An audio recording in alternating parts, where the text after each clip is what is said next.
welcome to another episode of Speaking Legally, where the legal meets the cultural with Royce Russell, Esquire, and Pichardo, Esquire. I'm your host, Dr. Stacey N.C. Grant. Thank you for joining in and being a part of this very important conversation that we're having, especially dealing with this COVID-19 environment that we're living in. There's so many issues that we really need to be aware of. We've been discussing, we've been sharing, and we hope that you've been sharing this information as well with people within your community that can take heed to some of the legal information and tactical ways in which you can protect yourself and use wisdom during this time. So I will start by allowing our two co-hosts here to just say hello and greet you, and then we're going to get into the meat of it. There's a lot to discuss today. So we'll start with you, Ed. Welcome back to another episode of Speaking Legally.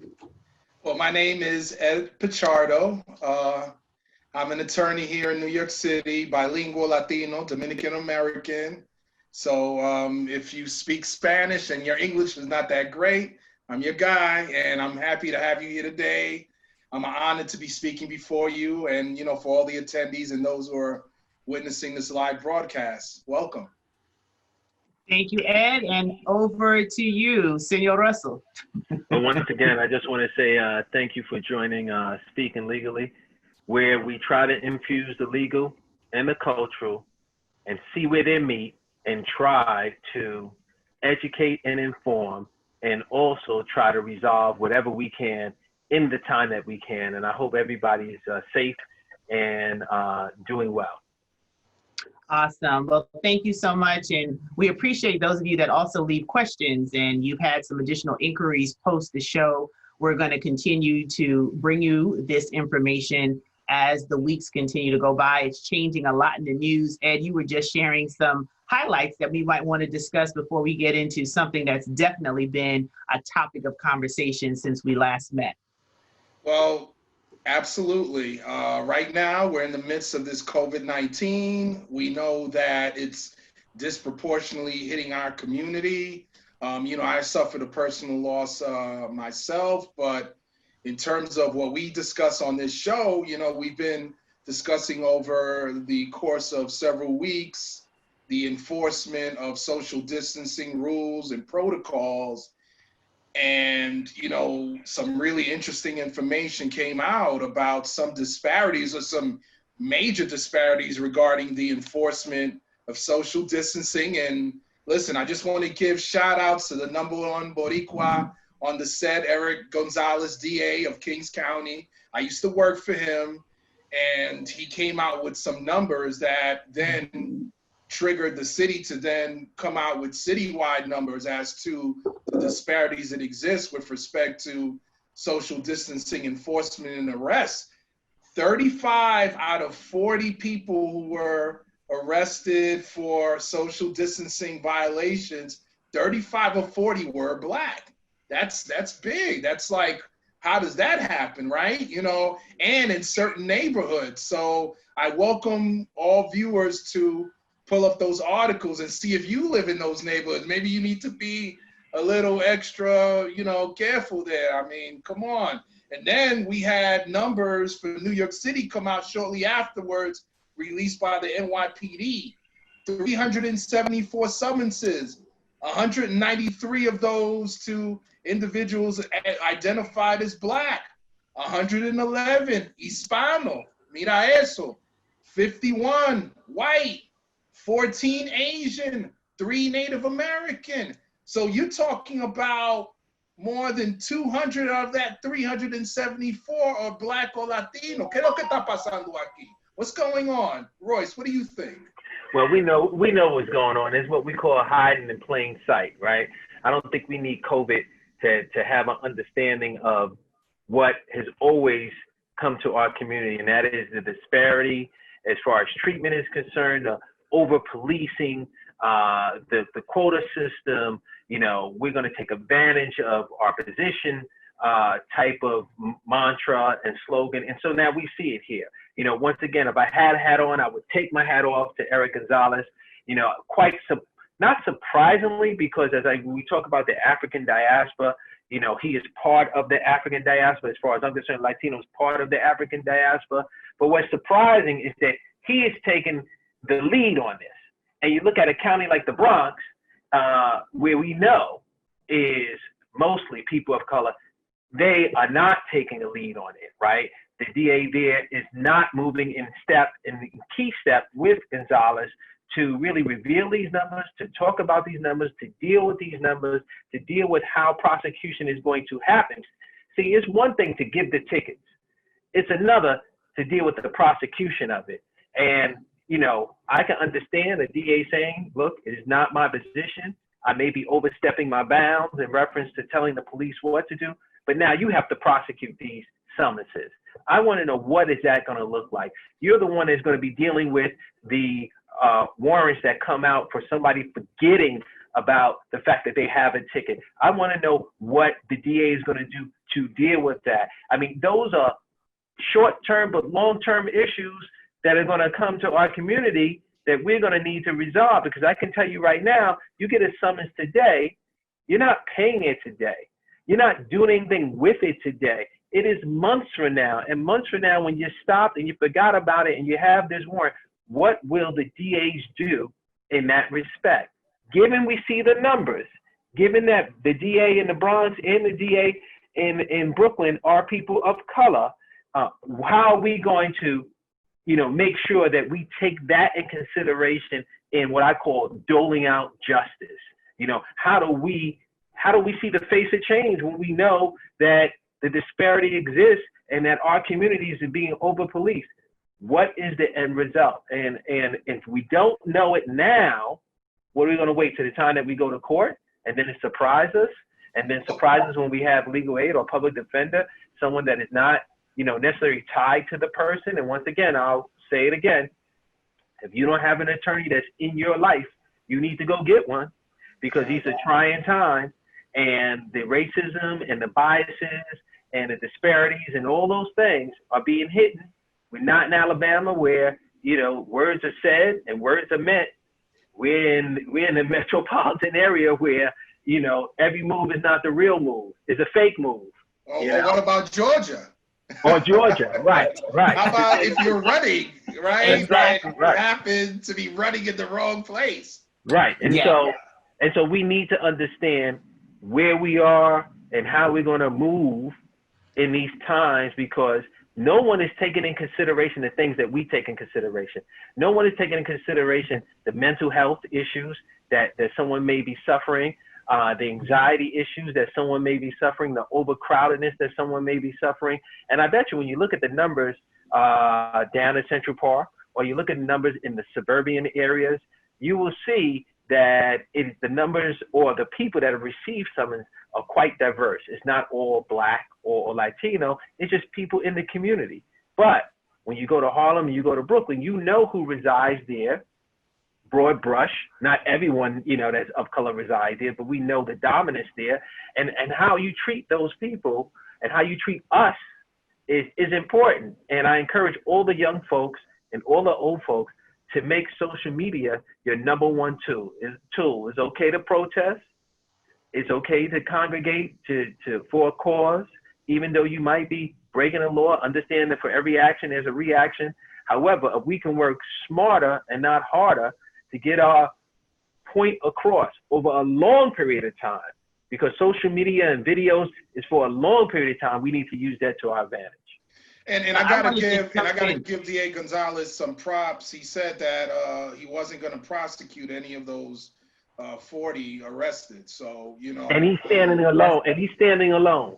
Well, I have to double check. It's possible that DA Vance, I don't know about Clark, but I think Vance might have Ed, who wouldn't want to get that positive press? Like you standing in the silence, you gonna let brother DAG, you know, my man Eric Gonzalez go out there and get the prime time. You know, he's gonna be standing in News One in Brooklyn. Wait, hold up. Everybody else is getting the elbow.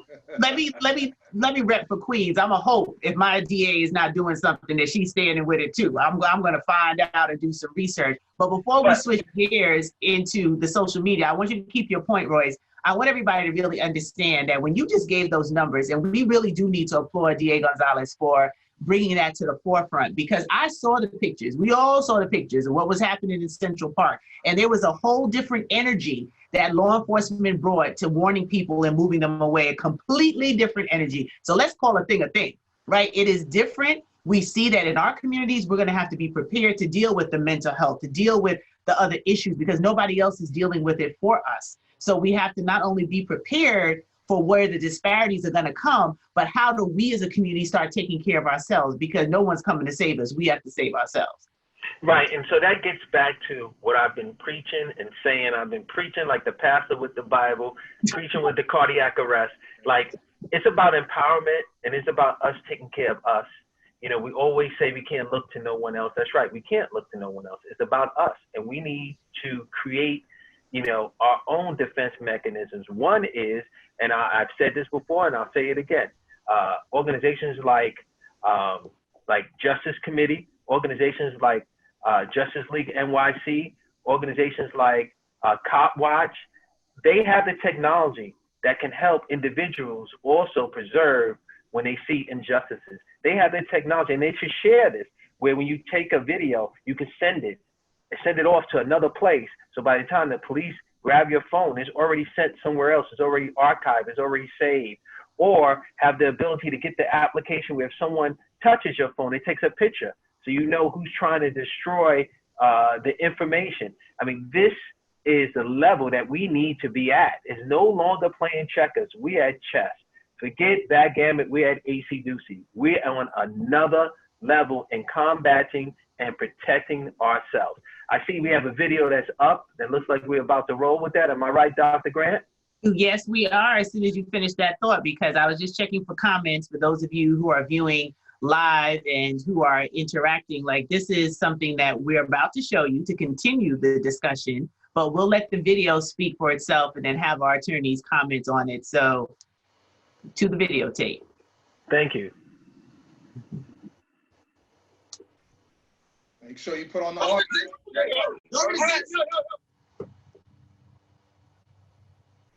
Sorry, stand back. All right, we're just gonna start you, right? All right, he's smoking. Just back up. You can. He's smoking. He's smoking. Why are you doing that? Why you stop? I didn't do no crime. What's the crime? Because this is legal. No, it's not, bro. It's not legal. This is legal. It's a crime. You can't lock those up unless it's over a certain amount. What you mean?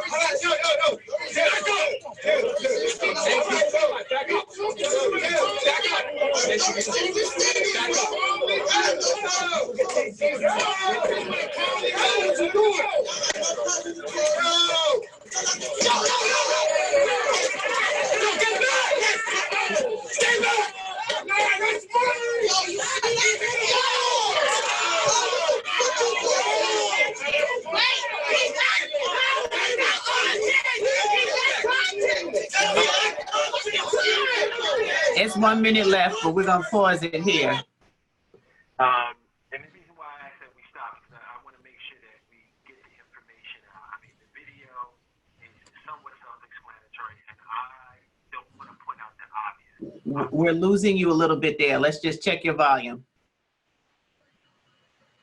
Do you have me now? Yes. Yeah, much better. Okay.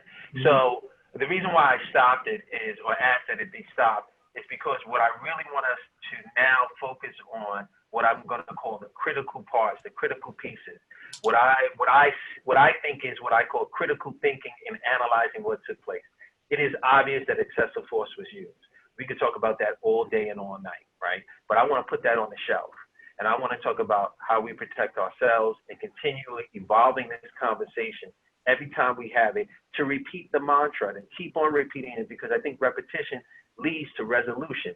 So I'm just going to take a lead here, Ed, and I want you to jump in as soon as you feel. I mean, you know, there's no excuse me's on this show. Just come on in when you want to come on in. But the first thing I see is and hear is misinformation. Just total misinformation. And usually when I do this show, I usually have a shirt on that says something. So let me just raise up. It says no shade but shade. So why is that important, right? I don't really want to throw shade on the person that was screaming. He didn't do nothing, but I have to throw a little shade because we know that you don't have to do anything for this to happen to you. I don't want to throw shade on the person that believes that they know the law. We can't believe that we know the law. Black folks can't believe, people of color can't believe that they know the law. They have to know the law. You have to know what you're talking about when you leave and when you have this encounter. You can't say smoking marijuana is legal. It's not legal.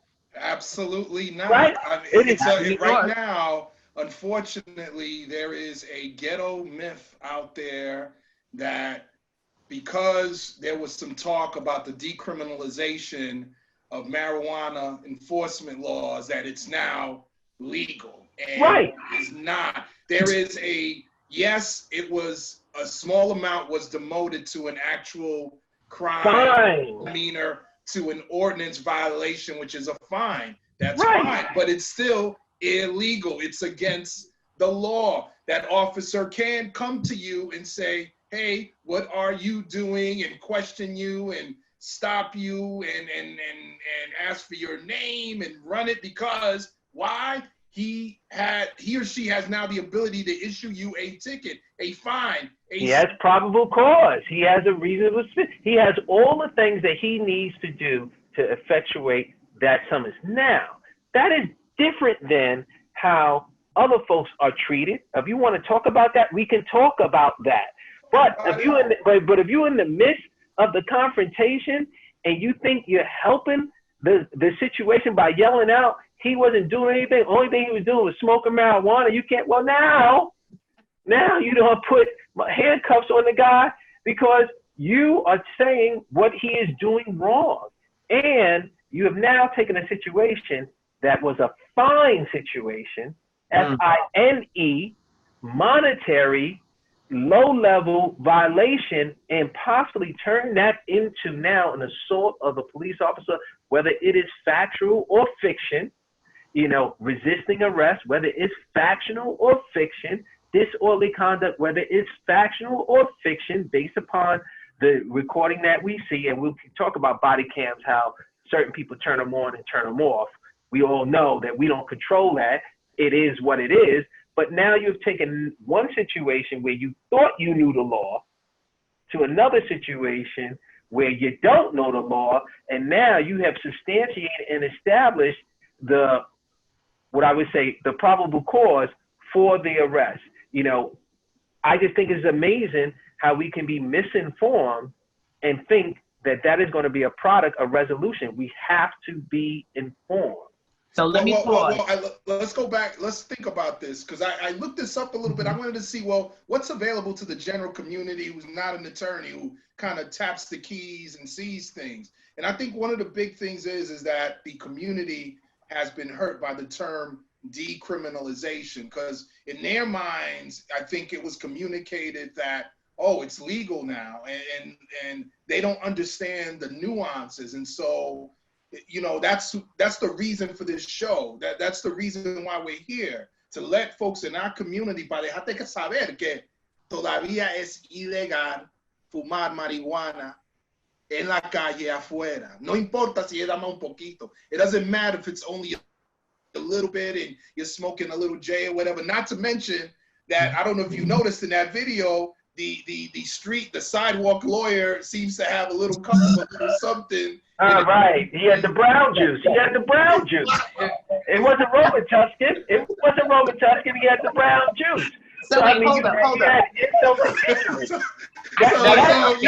Now that's where culture and legal is meeting. That's where it's culture definitely meeting. And legal is meeting head on, right? It's a collision. It's a collision. But hold on. I don't want to miss the point before we start talking about Robitussin versus brown juice. So the thing is, our community needs to hear this loud and clear, right? And I'm glad that you're saying it for our Latino community as well as our community understanding marijuana is illegal in Nueva York. It's illegal. You cannot smoke marijuana legally and get away with it in New York. You can go to DC, you can go to Colorado, you can go to a couple other places, and you might be okay. But in New York City, it is still illegal. Decriminalization just meant that your fine it's a lesser charge. So what Russell just said, okay, you're gonna get a fine. That's a monetary slap on the wrist for you smoking your blunt. But it won't prevent you from getting hired by Google. All right.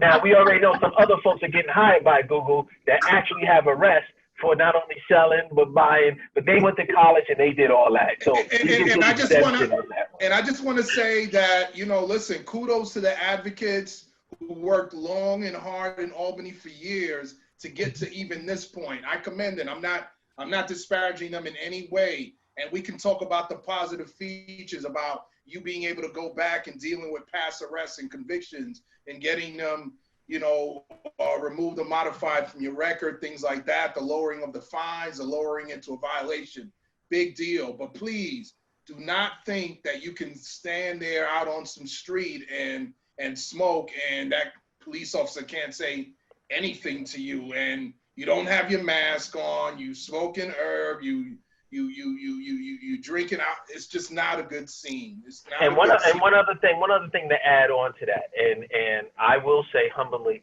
I am not trying to throw any stones on the persons that were videoing, because if we didn't have the video, we wouldn't have this. However, we have to preach that there has to be a protocol, because now you're doing us a disservice because we can't hear actually what's going on. You're making statements that the person that's being victimized may not want to attach themselves to. Like, they may not want to attach themselves to that. I hear they were smoking marijuana, but thanks to you, now they attached to that they smoking marijuana. I mean, we have to have the forethought to understand our position, and it has nothing to do with education or lack of education. Mm-hmm. Nothing to do. It's just understanding where you are, who you are, and what position you want to play. How you want to play, how you want to go about, you know, going through this test and this challenge of life. So, you know. Hold on. Let's push a pin in that because we do have a question from Michael. Thank you, Michael, for joining the show. And Cardiac Arrest talks about how to really videotape something, right? I believe you shared that in your book. Let's keep the noise down to a minimum. Let's keep the commentary down. Everybody is a news reporter and you're CNN special, but you can't do that if you're recording for purposes of litigation later. We need you to be quiet and just film what's happening so that one of these two attorneys can actually prepare a case for you. So let's go to Michael's question. He said just last night, he witnessed MTA police ejecting homeless people off the train at Bedford Avenue on the L line. Can Royce or Ed comment on this policy? Okay, so without knowing more, it depends upon what time it is, right? Because now we know we have this policy, or at least a procedure where the MTA is now cleaning the trains between 1 and 5 in the morning. So in order to disinfect and to do those things, they have to remove people. That's one. Two, New York City and New York State always had a policy of trying to remove homeless from the street so they can go to shelter. They can't force you to go to the shelter.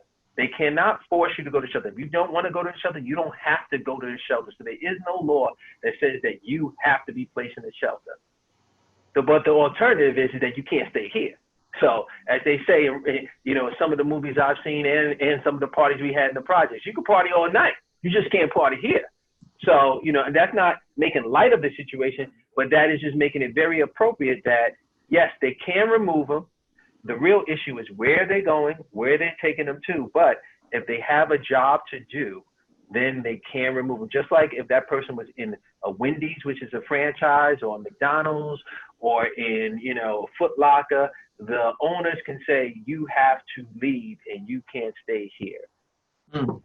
Well, you know, and of course, you know, it has to, you know, you were talking about in particular, the particular hour and whether or not that time where the service stop arrives and they have to clean. That's one thing. You know, second, as long as they're not presenting a danger to themselves or others, that then, you know, deals with the whole issue of whether or not they can be, you know, then, you know, compelled to do shelter and or a medical facility if necessary. The other issue here, of course, is if it's not that hour and they're not bothering any other passengers and they're otherwise riding the train, then the argument can be made that they're traveling to a destination. Also, not sure if these homeless folks were actually wearing their masks. Their masks, right? Of course. 6 feet of other passengers. I don't know those other facts. So there's a lot of variables here in terms of, you know, what you presented, Mike. But we appreciate the question, definitely. Well, I can tell you one thing. You know, when I ride the train, you ride the train, we see someone homeless, we don't have to worry about the 6 feet, right? I mean, that's just a practicality that folks shun away from the homeless, right? That's the reality that we live in, right? I think one of the things that you said, which is utmost important, is whether or not they have their mask on. And sometimes I see the most compassion from police officers when it comes down to the homeless. And, you know, we could talk about why is that? Is that because of sympathy and empathy, or is that because of fear that they may catch something or get something? And so therefore, let me just handle this with kid gloves. And then everyday working folks, they get the wrath of whatever's behind door number 1. But I think the video shows how something can go from plan A to B. And now you really need representation. And we need to be mindful of that. We need to be mindful of that. Dr. Grant, do we have that, and I'm not sure if we have it, but do we have the video where the young man is standing eating the Chinese food? Is that a video that we have with us presently? We do, but that one's a little long. I'll try to cue that one up before we wrap up the show. But, you know, in speaking about the homeless and that situation, it's really a sad commentary on one of the wealthiest places on earth, which is New York, pre-COVID-19, pre all of the businesses shutting down and the economic disaster that we're seeing. And, you know, it's just something that we all just need to take personal responsibility of how we contribute to solutions for the homeless, because the homeless could be one of us, somebody that we know that Absolutely fell on hard times, missed one paycheck, had a medical condition. We don't know why people are living on the street. And let's be frank, some of the homeless shelters aren't safe. So they'd rather stay on the street than go into a shelter. So that's another show. That's not what you all specialize in, but I just had to get that off my chest because it's something that bothers me that I watch here in New York. And we spend so much money and we waste so much when we have people in need. So let's hope that COVID-19 resets and recalibrates what's really important in our communities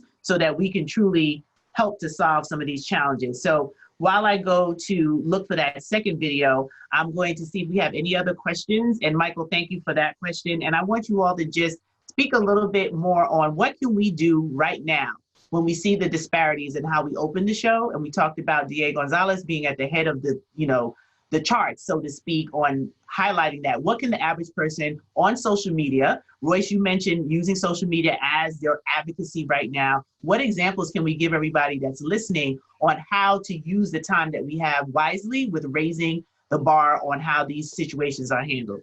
Here's one thing that I thought of, right? And we may have to work out the implementation of it, but it's an idea. And I think ideas are plentiful, and we get in the workshop room and we kind of work it out.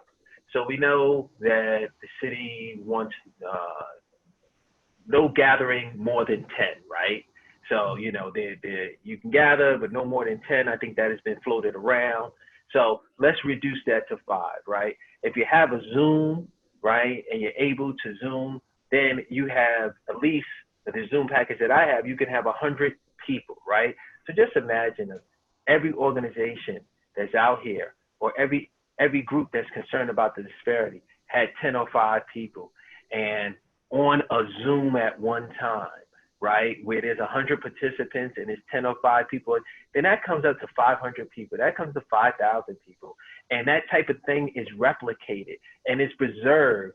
So then you can put music behind it and you can send it and you can forward it and you can reach a broader mass of people to have the understanding to see the video of what it's like in Central Park and then see what it's like in Harlem or what it's like in Brooklyn. Because it's one thing to say it, it's another thing to see it. It's one thing to live it, and it's another thing to hear about how someone is living. We take it for granted when things happen in our community that it is not happening in other communities, right? And that may be the reality, but the rest of the world doesn't see it like that. And we need to expose that to other people. So I think that's one way. Use Zoom and use the applications that are out there, the software applications, to your advantage. And I think where you're headed is, if I may, is that you're talking about being creative and utilizing the technology that's available to make forward progress. Correct. And we have to be creative right now because we're under a number of restrictions right now. We know that if we get together in mass like we normally do in terms of how it is that we protest certain incidents that affect our community, that right now that may not be the correct course to take. So what do you do on the alternative?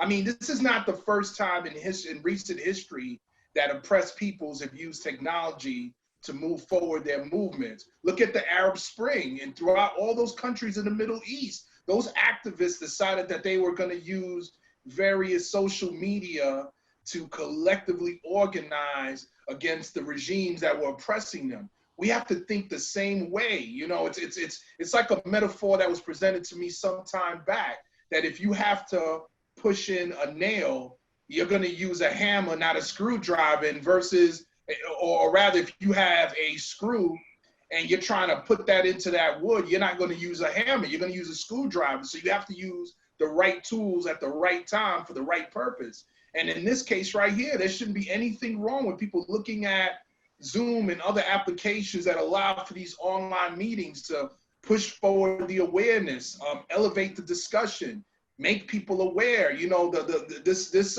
form of media allows you, as Dr. Grant's been doing, to put up videos of incidents that are out there in the news. Because the only way we're going to be able to push back some of these issues that are hurting us is by being able to organize and organize effectively. And you don't, you know, and mass physical protest isn't always the only answer. There's other methods that you can use, you know, and so, you know, I implore, you know, members of our community to be creative in that way. And, you know, mi gente, vamos a usar esa tecnología para mover para adelante, definitely.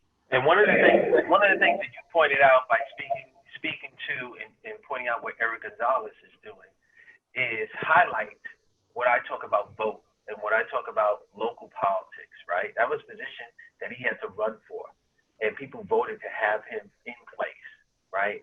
And it turns out that he's of like mind, right? And so that's when I say, you know, what does the face of change looks like? You know, you have someone who's of like mind, like content, in power, and now he's able to do something. You know, someone like Mayor Dwayne Warren in Orange. You know, he became the mayor. It's African-American mayor. He became the mayor just not too long ago, right? Someone who is of the African diaspora, that is the face of change. Will that person understand your plight? And if that person doesn't, then they don't need to be there. It doesn't have to be the only face, but it is the most logical face and the face that is most kindred to you when it comes down to your concerns. And so we need more like Eric Gonzalez, and he's going to make mistakes. There's no two ways about it. We know he's going to make some mistakes, but he has taken the lead in certain areas, and I commend him for that. I don't know if we have that video, but I think the video that we were speaking to earlier, that maybe Dr. Grant was saying that she doesn't know she has, is a video where a young man is having Chinese food in front of a store, and the police officer is trying to get him to put on his mask. And yeah, we're queuing it up. Oh, okay. But you can explain it because we're queuing it up right now. The whole world is on the internet, so our shows get.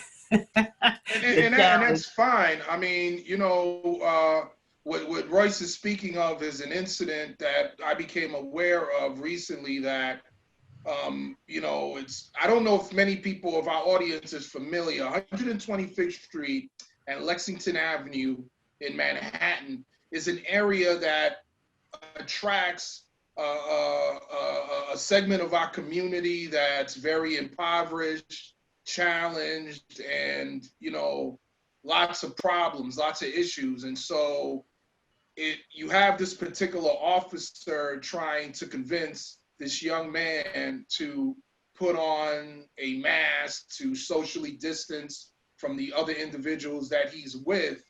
And I have to say, she exhibits an extremely reasonable amount of patience in carrying out her duties in terms of trying to get this young man to do what she's asking him to do. And the video is coming up.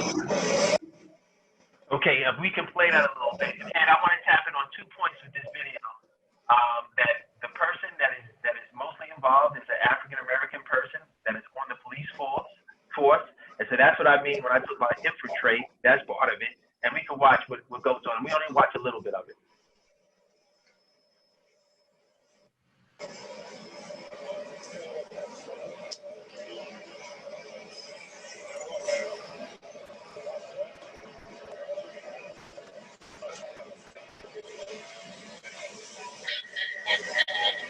Not only these 2 men, but look at the third guy that's by the pizzeria, or by the pizza.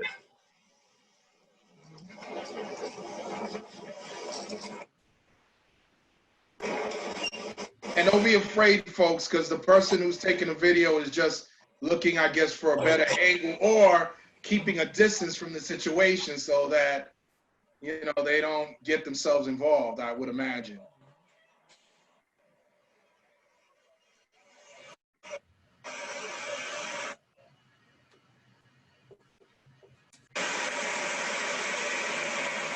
So you can see right there, that's the cop that's trying to talk to the gentleman eating his Chinese food.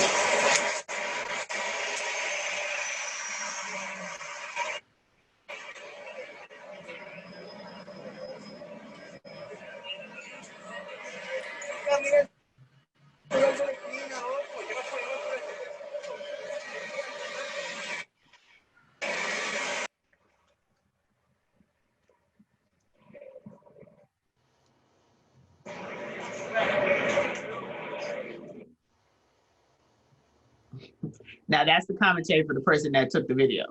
Now let's stop it right there. Can we stop it right there? Sure, we sure can. Mm-hmm. Okay, so right there, we saw other individuals that do not have masks on as well, right? Walking the streets of Harlem, right? So that's a violation in and of itself. One gentleman, he's standing on the corner, he's watching this go on. We have an African-American, or what appears to be an African-American police officer or woman of color, and she has her mask down, trying to communicate with these young men or middle-aged men to, I'm assuming, put on their mask. I don't even know what else she could be talking to them about. So I think that assumption is correct. And I guess they're protesting. I don't know anything about whether or not they suffer from any mental challenges, whether or not they need to get away from anxiety from their place of residence. I don't know anything about that. Yeah, and maybe those factors come into play. So I don't want to, I want to alert everyone that I am aware of that. But what I'm seeing here is 2 individuals that are deciding that they're not going to do what the law requires. And what I also see here is police officers dumbfounded and don't know what to really do, because they don't issue them any tickets. They don't get aggressive. They're standing in the group and they don't know what to do whatsoever.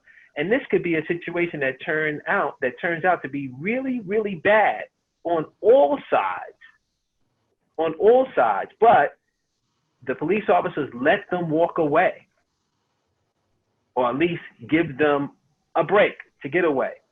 And if we let the video go a little bit longer, we can see what they get in return. What's the thanks for not being issued a ticket?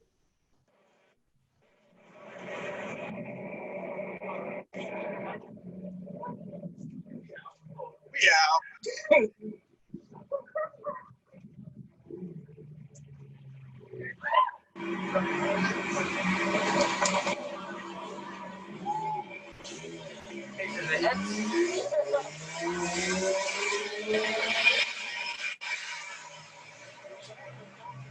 What you say? I got it already?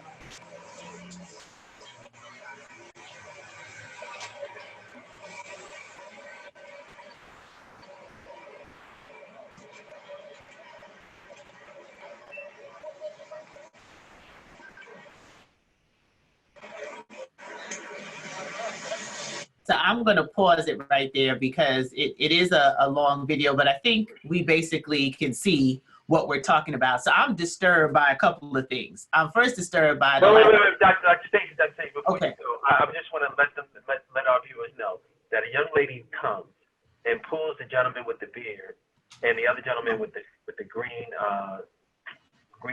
nightcap on, wave cap. She pulls them away. She takes them to the corner. And then they congregate together, all four of them without masks on. And then the gentleman with the wave cap, he decides that he's going to go back.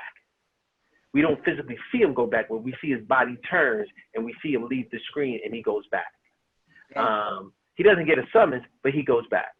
And so what I say to that is all wrong. This ain't for the Bronx, but this is all wrong. You just got it all wrong, bro. You were able to step away from the situation. You didn't receive a summons. Why are you going back?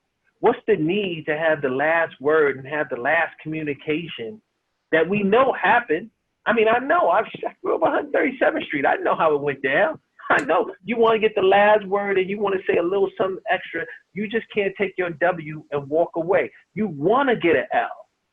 I don't understand that, and we have to confront that. That's what a truth teller is talking about, confronting that. Leave Dodge, bro. You didn't get a summons. Go. Keep and it. Get out of there. Feed So it. that's exactly part of my frustration in what we just watched. One, it's a total disrespect at this point in time to not have a mask on in public, period. Governor Cuomo uses the example. He's been showing the mask in all of his press conferences that mask represents respect for the other person. Whether you think you're sick or not, you don't know what you're carrying. We don't know how this thing is really being transmitted. Everybody is making the most educated guess from a medical perspective, but it's disrespectful to not have your mask on, number one. So that pissed me off. Number two, we have hardworking members of the police force that are trying to do a job. Is every member of the police force doing the wrong thing? Absolutely not. They're putting their lives in danger. Each and every day they step out of their home to go and do the job that they swore to do to serve and protect. Yes, we can argue those who abuse power and who don't do things right, but that's disrespectful for those on the front line who are sacrificing each day. That some of these same people have children, have family, that they have been asymptomatic. They've come home and transferred COVID-19 to their relatives and lost them. Like, this is not a game. It's not a joke. It's beyond just being like, hello, you got the W and you're looking for the L, as Royce said. It's a sign of respect. And at this point, especially in the epicenter of COVID-19, that we can't do something simple as put a scarf around our face if we don't have a mask. You can use a handkerchief. You can use any kind of covering to cover your face. That is just downright disrespectful. So I know I sound leading because I am leading. Stacey, let me say something. So here go the shirt again, right? So no shade. I understand he was protesting, but shade in how he tried to go about it. Now, I'm giving him the benefit of the doubt that he was protesting. That's why it's no shade. I don't know that, but I'll give him the benefit of the doubt. The reason why it's butt shade is because how you going about it, bro? You're going about it upside down. And let's take it down a block further. Let's take it around the corner. Now it comes court time. Now it comes fine time. Now it comes time to be in front of the judge, right? And let's just say somebody has this video and presents that. These are low-level crimes, right? Low-level violations, but he presents that to the judge. How do you think the judge is going to feel? What do you think the judge is going to do? You know, you're going to have three scenarios that I can think of when it comes down to adjudicating these type of cases. One, a judge that's very sympathetic. It's just like, look, go about your merry way. Doesn't even look at your criminal history if you have one. Go pay the fine, whatever. Judge that says, look, I'm going to dismiss all these cases. Just don't worry about it. Or a prosecutor or DA like DA Gonzalez says, look, we're not even going to do it because the heavy-handedness of it, and you get the benefit of the doubt. Or you're gonna get the judge that's like, you know what? People in my family died because of this. I'm not taking any mercy on you. I'm looking at your rap sheet, whatever it is. So, you know what? I have this prejudice or this implicit bias that you don't know about, and here's the time for me to dole it out. And you have no defense, but for the fact that you just wanted to eat your Chinese food. And listen, I respect the idea that you're offering that, hey, listen, maybe this individual was protesting, because we can understand that. You know, I grew up in Harlem, you grew up in Bronx, both in the projects. We understand the plight of colonized people and us feeling like, you know, people are coming in and trying to tell us what to do on our ground. That's fine. But in this context right now, the reason why I think all three of us feel very strongly about this is we know that this right here is about your own good and the good of your family. For anybody who seems to feel like maybe this is some larger conspiracy with this virus and all that, well, you know what? Until somebody figures that out, let's just protect ourselves and let's protect our family members. Let's not make the mistake of running around out there unprotected and bringing something back to our grandmother, to our infant cousin or baby, whatever it is, somebody that may be compromised health-wise. You don't want to do that. And so if you try to tell me, well, listen, I'm trying to control my space, I'm tired of people telling me what to do. Okay, bro, I respect that. But how about you put it on, or you keep socially distanced from your man, because you might give something to your guy that you didn't want to give, or your friend, whoever it is. That's the mindset that we're trying to drill into the community here. So in terms of, you know, the protest side of it, I respect the mentality, but in this case, not the action. And so, you know, you're definitely not going to get a win. You're going to get an L. You know, we're not going to represent you on this one. I'm sorry, I can't in good conscience. You know, you don't have a defense. You shouldn't have been doing that. And I take it one step further and just look at, let me just say this. I'll use another example. I wonder what that brother. Check your mic. Check your microphone. I'm sorry. Can you hear me? Yes. I wonder what that brother would have done if he was in Grant Projects, Lincoln Projects, St. Mary's Projects, Forest Projects, McKinley Projects. I can keep on going with the projects now, you know what I mean? Because I'm a project kid, right? I'm a project kid. What he would have done had he was pressing for the elevator, and the elevator came to his floor, and everybody had a mask on. He may not be allowed to get in the elevator. You know how that go. Yo, bro, you got to stay out of this elevator. Or he walks in, he pressed for the button, the elevator opened, and the guy who's getting ready to come in coughs just before he comes in the elevator. Yo, you know how that go. Yo, bro, you got to stay out the elevator, man. You can't come in here like that. So, you know, let's don't use certain things to our advantage where we're abusing it. We know with social media and what's going on out here with excessive force. Let's don't abuse that in a way to be disrespectful and harmful, not only to ourselves, but to others. We have to have some tolerance and some truth telling when it comes down to this scenario. And those who take these type of cases, those who are fighting civil rights, you know, the famous Amoses, are not running down and take this case and you're not going to be on the front page if something goes bad. So let's pause right there, because we'll be going into next week's show. But clearly, speaking legally is where the legal meets the cultural, right? We're talking about how we take the information and empower our community. So every week we're talking about real life issues with two people on the front line every day, litigating on our behalf so that we can get justice in the best way we can get it, because we understand that the deck is not always stacked in our favor, but we have two attorneys here who understand the system, who have been practicing for over 2 decades, who know what it is to explain your rights and how you really know the law. Don't guess about the law. Don't be, you know, an internet attorney. You need to understand that having someone that you can call up and say, this went down, do I have a case? What should I do? And that's what you have with attorney Royce Russell, Esquire, and Pichardo, Esquire. So we're going to let them tell you how you can stay in contact with them. But we're going to continue next week on another episode of Speaking Legally, where the legal meets the cultural, where we give you information. Today, please just obey the guidelines for covering your face, washing your hands, staying socially distant. Sidebar, I hope we were washing our hands before the Rona came. But if you weren't, wash your hands a little extra, put some extra soap on it. This is serious. We've all suffered loss during this COVID, just in this broadcast between the three of us. So we don't want to see any more unnecessary lives lost. Let's not put ourselves in a position that we could have done better and prevented somebody else from suffering. So thank you for tuning in. Thank you, everyone that's been logging on. Hello to James, to Leslie, to Gil, to Marlo, Michael. We appreciate all of you. Share this video out. If you think it can help somebody in the community, let them know marijuana It's no legal. It's not in New York City.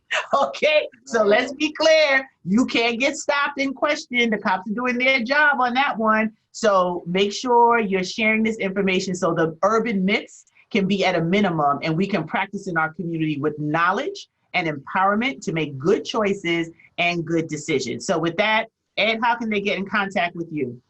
718-514-9099, 718-514-9099, Edward Pichardo. Get in touch with me. I'll do whatever I can to help you. Awesome. Thank you, Ed. And Royce, how can they hit you up? www.roycerussellesq.com. You can always call me at 718-785-8890 or 718-785-8890. You can follow us on cardiac arrest. You know, cardiac arrest. You can email me at cardiac arrest book launch at gmail.com. Feel free to reach out to us. One of the things that we're going to talk about next week, or we should talk about in the near future, when we talk about knowing the law, we know that there's an uptick in domestic violence given this time folks are together. And you should know the law as to when a police officer rings your doorbell, whether or not he can arrest you in your own home. We'll pin that, and we'll save that for next week. Let's all remember that that should be the topic of the next week, because we can watch all these videos all day and all night and comment on them. But now let's move to another area of law where you need to know the law and not think you know the law, and what can be the ramifications when the officer rings your doorbell because you and the missus, you and the other one has had an argument. And even what happens after as well. That's right. Absolutely. Bye for now, and we'll see you again. Stay tuned for more episodes of Speaking Legally with attorneys Ed Pichardo, Esquire, and Royce Russell, Esquire. This is Dr. Stacy signing off. Be safe, stay socially distant, wash your hands, and wear your mask. Bye-bye, everyone. All right, take care now.